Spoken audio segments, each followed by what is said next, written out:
Hello जी, सत श्री अकाल जी। कैसे हो आप सब। मैं आपकी दोस्त जैजी एक बार फिर से लेके हाजिर हूँ आपके लिए एक बहुत ही अमेजिंग सी रेसिपी।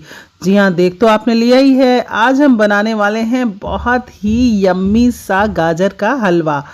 तो जैसे कि सर्दियां आ गई हैं, आप सभी जानते हैं बहुत ठंड पड़ रही है और इस मौसम में लाल लाल गाजरें मार्केट में भरी पड़ी हैं। और पंजाबियों के घर में अगर सर्दियों में गाजर का हलवा ना बने, नॉट पॉसिबल जी, नॉट पॉसिबल। और सर्दी के मौसम में खाने के बाद कुछ मीठा तो सबको चाहिए होता है, और वो भी अगर ठंड के मौसम में गर्मा गर्म गाजर का हलवा मिल जाए तो क्या ही बात है। तो चलिए आज हम बनाते हैं गाजर का हलवा, वो भी मेरे स्टाइल में। तो चलते हैं हमारी किचन में और तैयारी शुरू करते हैं। तो चलो जी, आ गए हम अपनी किचन में और ये हमने ले ली हैं लाल लाल गाजरें। ये हमने 3 किलो गाजर ली है और अब इस गाजर को हम अच्छे से पील करेंगे।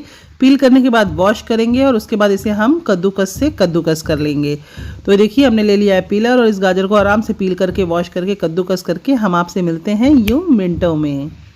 तो चलो जी, हमने गाजर को कद्दूकस कर लिया है। आप देख सकते हो ये कितने अच्छे से कद्दूकस हो गई है। इसके लच्छे काट लिए हैं हमने और ये देखिए ना ही ज़्यादा पतले हैं ना ही ज़्यादा मोटे हैं, तो ऐसे मीडियम साइज़ के ही आप लच्छे काट लें। अब हमने ले लिया है एक भारी तले का गहरा बर्तन। आपके पास कोई बड़ी कढ़ाई हो, बड़ा पतीला हो, भगोना या कोई भी मतलब गहरे तले का भारी बर्तन हो, आप वही लीजिएगा।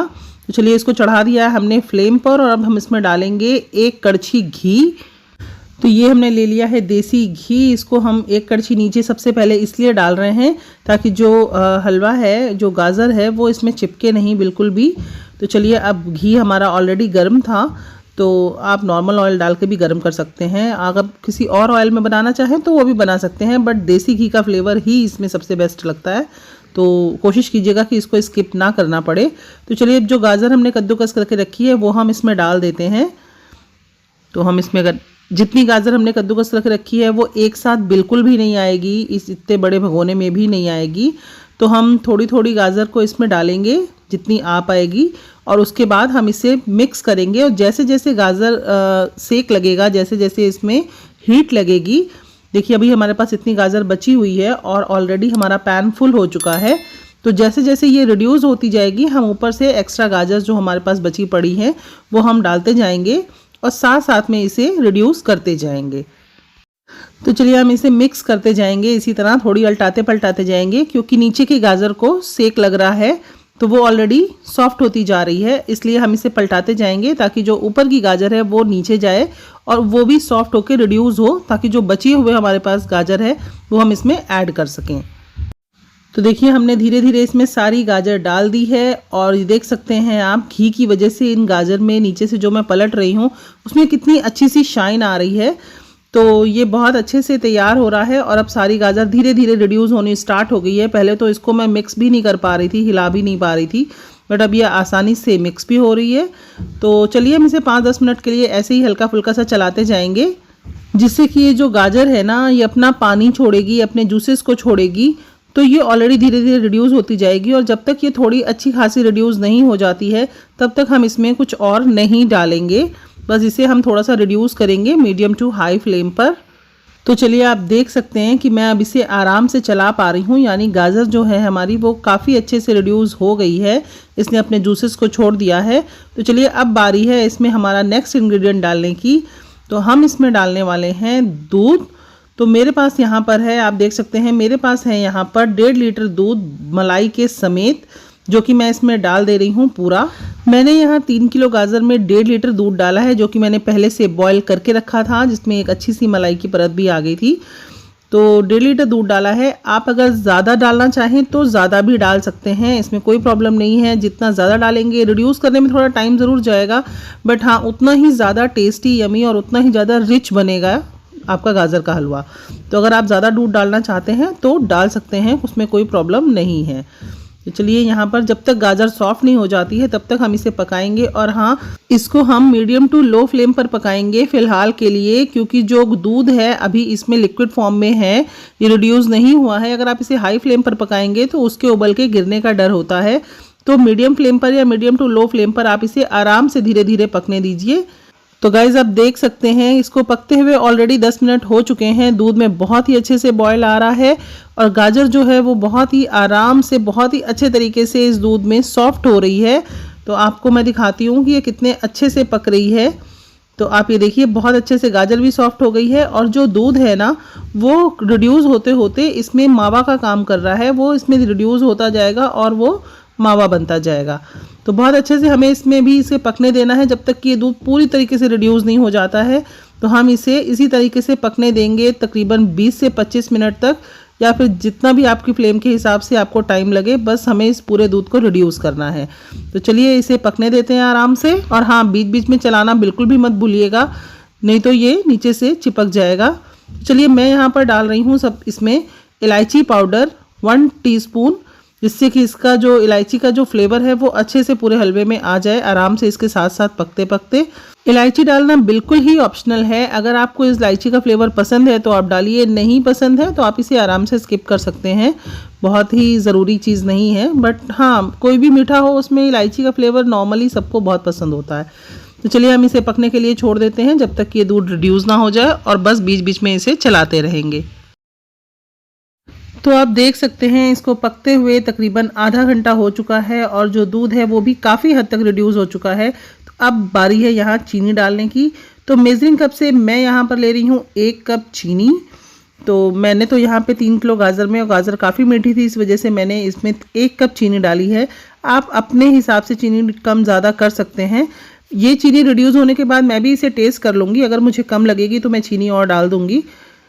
तो चलिए इसे अच्छे से कर लेते हैं मिक्स। आप परेशान होने की बिल्कुल भी ज़रूरत नहीं है, क्योंकि जो चीनी हमने इसमें डाली है वो मेल्ट होगी तो वो भी अपना पानी छोड़ेगी, इसलिए आपका हलवा जो ऑलरेडी काफ़ी गाढ़ा हो चुका था, यानी दूध उसमें रिड्यूस हो चुका था, वो फिर से पतला हो जाएगा।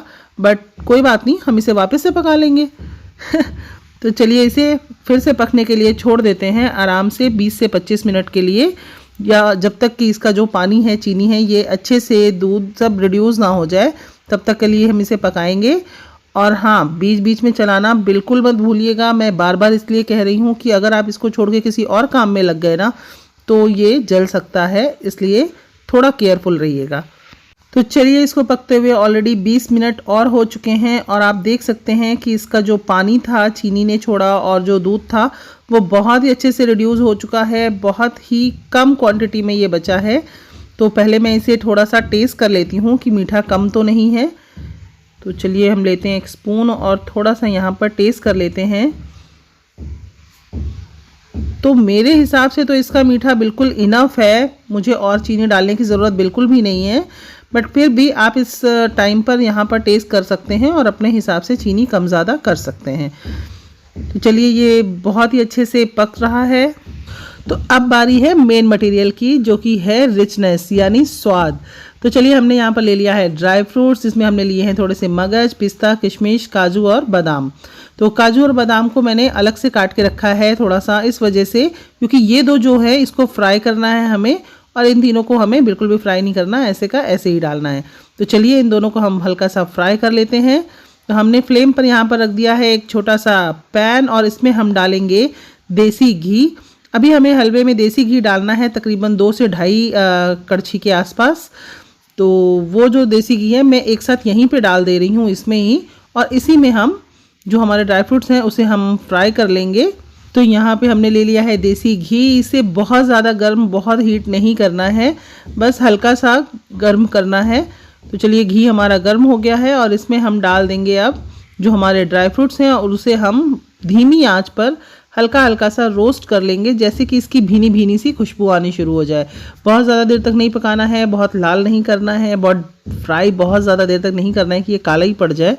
बस उतना ही करना है कि हल्का हल्का सा गुलाबी होने लगे और इसकी बहुत अच्छी सी खुशबू आ जाए। तो चलिए, और ध्यान रखिएगा इसे हमें बिल्कुल लो फ्लेम पर ही करना है, क्योंकि अगर हम फ्लेम को हाई करेंगे तो ये बहुत जल्दी जल जाएगा, क्योंकि बहुत ही डेलिकेट चीज़ें होती हैं ये। तो चलिए हम इसे हल्का सा रोस्ट कर लेते हैं। तो आप देख सकते हैं कि इसका कलर चेंज हो गया है। तो बस हमें इतना ही पकाना है, इससे ज़्यादा इसे नहीं पकाना है। तो फ्लेम को कर देते हैं ऑफ और इसे शिफ्ट कर लेते हैं।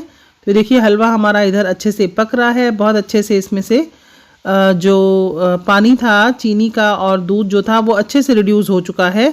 तो जो हमने अभी अपने ड्राई फ्रूट्स फ्राई किए हैं वो हम यहाँ पर इसमें शिफ्ट कर देंगे। तो चलिए, जो हमारे फ्राइड ड्राई फ्रूट्स हैं इसको हमने इसमें डाल दिया है और अब हम इसे कर लेंगे अच्छे से मिक्स। तो देखिए, जो घी हमने इसमें डाला है ना, घी डालते ही कितनी अच्छी सी शाइन आ गई है हलवे में। और जैसे जैसे ये मिक्स होता जाएगा और इसमें पकेगा, इसकी बहुत ही अच्छा सा कलर, एक अच्छी सी शाइन आ जाती है बिल्कुल। तो चलिए, बाकी के बचे हुए जो हमारे पास ड्राई फ्रूट्स हैं जो हमने कट करके रखे हुए हैं वो भी हम इसमें यहाँ पर ऐड कर देते हैं। तो हमने डाल दी यहाँ किशमिश, पिस्ता और मगज। मगज भी ऑप्शनल है, आप डालना चाहें या और कोई ड्राई फ्रूट्स इसमें ऐड करना चाहें तो आप अपने हिसाब से इसमें ऐड कर सकते हैं। तो चलिए, सारे ड्राई फ्रूट्स को हम कर लेते हैं अच्छे से इसमें मिक्स। ये लाल लाल गाजर में पिस्ता कटा हुआ कितना बढ़िया लग रहा है ना, बिल्कुल हरे धनिये की तरह। जैसे सब्जी की शोभा बढ़ा देता है हमारा हरा धनिया, वैसे ही पिस्ते ने शोभा बढ़ा दी है गाजर के हलवे की। तो चलिए, बहुत अच्छे से हम इसे कर लेते हैं मिक्स। और आप देखिए इसका कितना बढ़िया कलर आया है। हलवा बनाने के लिए ना हमेशा लाल गाजर का ही इस्तेमाल करिएगा, बिल्कुल भी पीली गाजर का इस्तेमाल मत कीजिएगा। वो जो ऑरेंज वाली मार्केट में आती है वो उसका हलवा बड़ा ही अजीब से कलर का बनता है। तो चलिए, हमारे हलवे का बहुत ही बढ़िया सा कलर आ चुका है, सब कुछ फाइनल हो चुका है। और अब लास्ट में मैं यहाँ पर डाल रही हूँ मावा। जी हाँ, ये घर का निकला हुआ मावा है, मैंने घर पे इसको चलाया है और ये वेट में 250 ग्राम है। तो मैं यहाँ पर मावा ऐड कर रही हूँ। ये भी ऑप्शनल है, अगर आपने दूध में इसको पकाया है गाजर को, तो अगर आप मावा नहीं भी डालना चाहते हैं तो नहीं डाल सकते हैं। बट और रिचनेस, क्योंकि गाजर के हलवे में तो रिचनेस ही काम आती है। तो जितने भी आप इसमें रिच चीज़ें डालेंगे ना, जैसे दूध हो गया, ज़्यादा दूध में पकाया आपने इसे, मावा डाला, ड्राई फ्रूट्स डाले, या इसके साथ साथ आपने घी डाला है, और जितना अच्छे से आप इसको डालेंगे और अच्छे से आप इसको पकाएंगे ना, उतना ही ज़्यादा टेस्ट, क्योंकि यही सब चीज़ें होती हैं जो इसके टेस्ट को बढ़ाती हैं। तो चलिए, मेरे पास मावा था, मैंने मावा ऐड कर दिया है और इसको हम कर लेंगे अच्छे से मिक्स। अच्छे से हमने इसको पका लिया है। तो आप देख सकते हैं अब इसमें पानी बिल्कुल भी नहीं है। बहुत अच्छे से ये जो हलवा है, जब हम इसको मिक्स कर रहे हैं, ये पैन को छोड़ रहा है और हमारे स्पैचुला के साथ साथ ही घूम रहा है। तो मतलब ये बहुत अच्छे से पक चुका है। अब इसमें बहुत ज़्यादा नीड नहीं है इसको पकाने की। फिर भी हम इसमें, क्योंकि हमने इसमें मावा डाला है तो वो मेल्ट होगा, तो हो सकता है उसमें थोड़ा बहुत पानी का जो हो, तो थोड़ा सा हम इसको 5 से 7 मिनट के लिए हाई फ्लेम पर लगातार चलाते हुए भून लेंगे।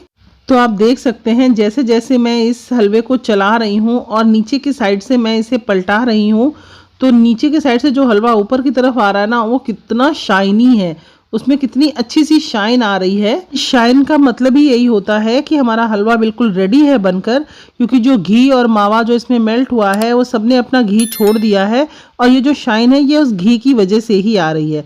तो चलिए, हमारा हलवा जो था वो बनकर बिल्कुल तैयार है और हम इसे कर लेते हैं गर्मा गर्म सर्व। तो गाइज, मेरी रेसिपी तो बिल्कुल तैयार है, आप भी इसे बनाइए, खाइए, ठंड के मौसम में गर्मा गर्म हलवे को एंजॉय करिए। तो आपको अगर मेरी ये रेसिपी अच्छी लगती है तो प्लीज़ मेरे चैनल को लाइक करें, सब्सक्राइब करें और अपने फैमिली फ्रेंड्स के साथ शेयर करना बिल्कुल भी ना भूलें। और हाँ, साथ ही साथ में बेल आइकन को हिट करना बिल्कुल भी ना भूलें, क्योंकि इससे आपको मेरे नए वीडियो की नोटिफिकेशन मिलती रहेगी, वो भी बिल्कुल फ्री में। तो चलिए, आप लोग इस रेसिपी को एंजॉय करिए। मैं आपको मिलूंगी जल्द ही एक और नई रेसिपी के साथ। तब तक के लिए ta ta, bye bye, take care.